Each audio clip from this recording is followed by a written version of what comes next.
My name is Diana Ngao, the Managing Director of Felt Africa. What brought us to Rift Valley is to deliver never seen before state-of-the-art radio show host training, where we convened over 20 radio journalists who are mostly either presenters or radio show hosts from the different regions of Rift Valley.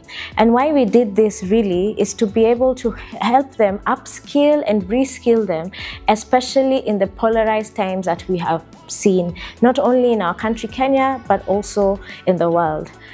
In our time in media, we've realized that radio indeed is not dead and still remains the heartbeat and the nervous system of our community. And our radio journalists behind the mic retain the power to influence the opinions of the community. So in the 3 days, we were able to unpack issues, and we also learned a lot from the radio journalists. We heard about the frustrations they hear about interference, either by their bosses or government powers, as well as even just hearing some of the way social media right now, that is becoming one of the quickest ways to disseminate news, is also interfering in the verification of the news in which they share.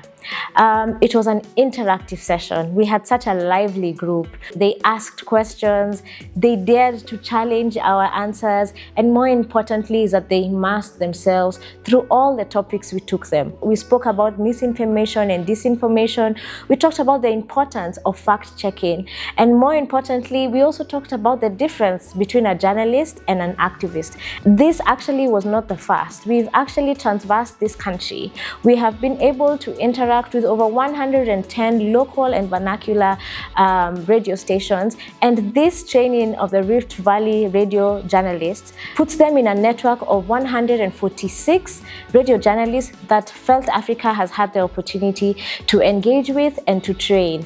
We've spent over 500 hours really just pouring our hearts to understand and analyze the trends in radio and understanding the interface of the influence they have with their communities.